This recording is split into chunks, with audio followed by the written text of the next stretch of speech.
બુલેટિનની શરૂઆત eco sensitive ઝોનના વધતા વિરોધથી કરીએ, કેમ કે આ મુદ્દો એવો છે કે જ્યાં પક્ષાપક્ષી છોડીને તમામ એક મંચ પર આવી રહ્યા છે અને ખેડૂતો અને 196 ગામના જે સ્થાનિકો છે તેમની લાગણી સરકાર સુધી પહોંચાડવાનો પ્રયત્ન કરી રહ્યા છે। 196 ગામનો આ મુદ્દો છે અને હવે આ વિરોધની જ્વાળા સળગી ઉઠી છે। હવે તાલાલામાં ખેડૂત હિતરક્ષક સમિતિ સાથે ખેડૂતોનું સંમેલન મળ્યું। તાલાલાના માધુપુર ગામમાં પ્રભાવિત ગામોના ખેડૂતો એકઠા થયા હતા। આ મુદ્દે કોંગ્રેસ નેતા હીરા જોટવા અને પૂંજા વંશ સહિત જિલ્લા કોંગ્રેસે પણ ખેડૂતોને સમર્થન પૂરું પાડ્યું। હીરા જોટવાએ પ્રહાર કરતા કહ્યું કે નેશનલ પાર્કમાં ગણ્યા ગાંઠિયા સિંહો બચ્યા છે, બાકી તો રાજકોટથી ભાવનગર અને વેરાવળ સુધી સિંહ પહોંચી જાય છે।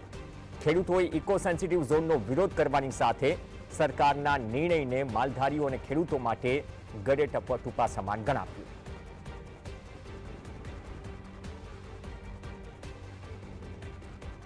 અમારી માલિકીનું ખેતર, અમારા માલિકીના ખેતરમાં 0 થી 1 માં અમે એમને દિવાલ ન બનાવી શકીએ।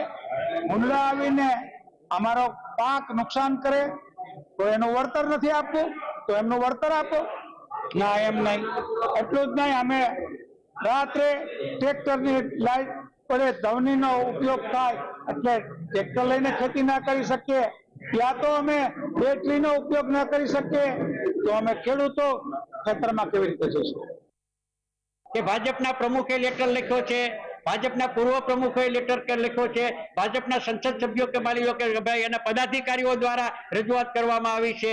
દિલીપભાઈ સંઘાણીએ રજૂઆતો કરી છે, ગીર સોમનાથ જિલ્લાના ભાજપના આગેવાનોએ રજૂઆતો કરી છે લેખિતની અંદર, જુનાગઢ જિલ્લા ભાજપના આગેવાનોએ રજૂઆતો કરી છે। તો ભાજપના જે કોઈ આગેવાનોએ રજૂઆતો લેખિતમાં કરી છે એ રજૂઆતોને કેન્દ્ર સરકાર સાંભળે અને સાંભળીને એનો અમલ કરે, આ જ વાત અમારી છે અને એ અમલ કરે।